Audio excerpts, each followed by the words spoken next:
Namaskar, thank you for coming.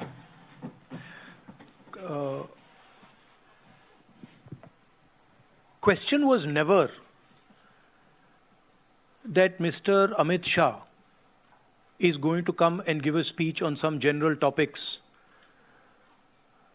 in the parliament. The question was always that Mr. Amit Shah has to make it clear who authorized the shooting of our youngsters in Delhi. His home minister, pellet guns were fired, students were beaten with lathis with nails on them. The question was, Mr. Amit Shah should come clean. Did he order it or did he not order it? If he ordered it, he is guilty of getting our children shot. And if he didn't know about it happening, he's incompetent. Either way, he should go. This was the discussion. Second, there were two other conditions. First condition, I explained to you that we want to understand clearly who's responsible, who's culpable. Second, the Prime Minister apologizes for what has happened. And third was the issue of the Ram Temple theft, which Kharge ji has elaborated upon. People very close to the Prime Minister have stolen from the Ram Mandir. These are the three issues. So now Mr. Amit Shah suddenly saying that he is ready to speak. We're not interested in his fantasy conversations. We're interested in whether he authorized or didn't authorize the shooting of our children. First, he should make that abundantly clear. After that, the question of any discussion arises. That is the situation. And that is what the opposition is demanding. That is what we've been demanding for the last 15 days. And that is what we are continuing to demand.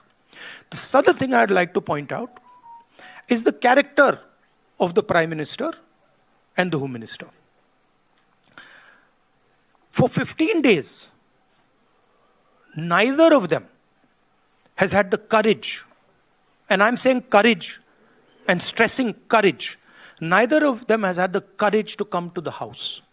Neither of them has had the guts to own up to what they have done.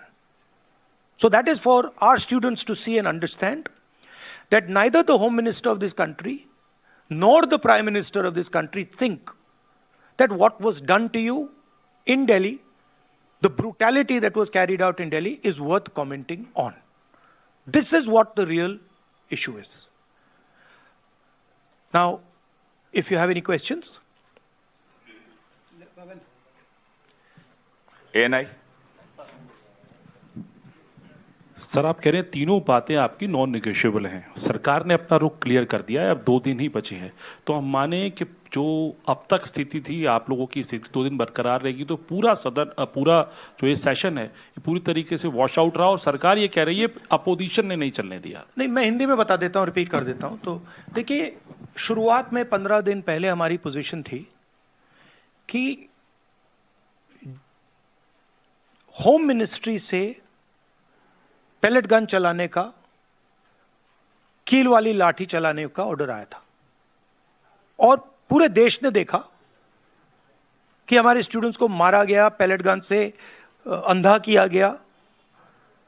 हमारी पहली demand थी कि home minister आए और देश को clearly बता दें या उन्होंने ऑर्डर दिया और वो कल्पेबल हैं और उन्होंने हमारे बच्चों पर गोली चलाई, युवाओं पर गोली चलाई, या उनको मालूम ही नहीं था और किसी और ने ऑर्डर दे दिया और फिर वो इनकॉम्पिटेंट है। और हमारा कहना था कि इस पर उनको स्टेटमेंट देनी चाहिए और हम उनका इस्तीफा मांग रहे हैं। सेकंड पॉइंट, जो हमारे स्टूडेंट्स पे दिल्ली में गोली चलाई गई, मारा गया, उसके लिए प्रधानमंत्री को अपोलोजाइज करना है।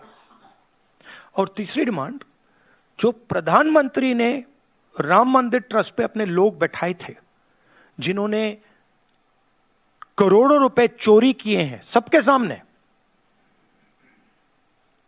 उस पर चर्चा हो। ये हमारे 3 डिस्कशंस थे। हमारा कहना नहीं था कि अमित शाह जी आके किसी भी सब्जेक्ट पे भाषण दे दें, जनरल चीजें आके बोल दें, हमें उसमें कोई इंटरेस्ट नहीं है, देश को भी इंटरेस्ट नहीं है, उनकी क्या ओपिनियन है किसी को कोई इंटरेस्ट नहीं है उसमें। हम ये जानना चाहते हैं कि गोली किसने चलवाई, और अगर इन्होंने नहीं चलवाई तो होम मिनिस्ट्री ने किसने चलवाई, और कल्पेबिलिटी है या इनकॉम्पिटेंस है, ये हम समझना चाहते हैं। तो ये हमारी पोजीशन शुरुआत से थी, from day one it has been our position is not changed. ये पूरा ड्रामा जो चल रहा है, अमित शाह का जो गुब्बारा फटा है उसको रिपेयर करने का, उसमें फिर से गैस भरने की कोशिश हो रही है, ठीक है, और वो गुब्बारा फट गया है, उसमें कोई मतलब गैस नहीं भरी जा सकती। Amit Shah does not have the courage, guts नहीं है उसमें कि वो पार्लियामेंट में आके हमारे सामने खड़ा हो जाए। 15 दिन उन्होंने ये दिखाया है, और ना नरेंद्र मोदी जी में गट्स है ना अमित शाह जी में गट्स है।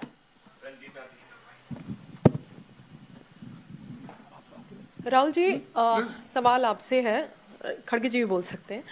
सवाल ये है कि 20 जुलाई का जिक्र आप कर रहे हैं, जिसको लेकर संसद में भी लगातार विपक्षी पार्टी जो है वो प्रदर्शन कर रही है, कह रही है गृह मंत्री आकर के जवाब दे। आज 10 अगस्त को झारखंड में भी एक तस्वीर दिख रही है जहां बैरिकेडिंग की गई, छात्रों को मारा गया, लाठीचार्ज की गई, वहां भी कीलों के जो तार है वो लगाए गए हैं। तो झारखंड के छात्रों के लिए क्या कहना चाहेंगे आप? झारखंड के छात्रों के लिए मेरा मैसेज क्लियर है, we condemn any violence against peacefully protesting students. Does not matter where it is happening, we condemn it, we are against it, we do not recommend it, we do not support it. We are very clear, कोई confusion नहीं हमारे mind में। तो peaceful जब तक protest हो रहा है तब उस प्रोटेस्ट को हिंसा से अटैक करना उसके खिलाफ है। खारगे जी? नहीं, ठीक है जो आपने बताया। विजय लक्ष्मी जी का कहना। राहुल जी, आपने कहा कि 3 नॉन नेगोशिएबल डिमांड्स हैं, उसमें राम मंदिर पर चंदा चोरी की बात आप कर रहे हैं, गृह मंत्री के सदन में आने की आप बात कर रहे हैं, लेकिन सरकार कह रही है कि जब गृह मंत्री आए तो विपक्ष सुने, विपक्ष हल्ला ना मचाए सदन में। नहीं, देखिए, मैंने बोला कि हम होम मिनिस्टर की पर्सनल ओपिनियन में इंटरेस्टेड नहीं है, उनका एजुकेशन पे बाकी चीजों पे क्या व्यू पॉइंट है। Neither are we interested, neither is the country interested. Okay, we are interested in one thing, उन्होंने बच्चों पे गोली चलवाई, उनकी मिनिस्ट्री ने गोली चलवाई, क्या अमित शाह ने ऑर्डर दिया था या नहीं? बिना होम मिनिस्ट्री के ऑर्डर के ना दिल्ली पुलिस गोली चला सकती है ना आरएएफ गोली चला सकती है, राइट? तो हमारा सिर्फ एक सवाल है और उसका हम पहले जवाब मांग रहे हैं, आपने गोली चलवाई या नहीं चलवाई? अगर आपने चलवाई, यू आर कल्पेबल। अगर आपने नहीं चलवाई और किसी और ने चलवा दी, you are incompetent. Either way you have to go. That was the statement. 15 दिन के लिए पार्लियामेंट में आ नहीं पाए, मैं देख रहा था, पार्लियामेंट में बैठे थे बट आ नहीं पाए अंदर। अब जैसे मैंने बोला, अब गुब्बारे को स्टिच करने की कोशिश कर रहे हैं, उसमें गैस भरने की कोशिश कर रहे हैं, वो नहीं होगा। Fact of the matter is, home minister of India does not have the courage to stand for what he has done. That is the fact, there is no other fact. And again, no one in the opposition is interested in his opinions. We don't care about his opinions. He can talk about his opinions to somebody else. The country wants to understand something else. The country is not interested in what Amit Shah thinks on education. Country is interested, did you, Mr. Amit Shah, shoot our children or not? And if you did, why?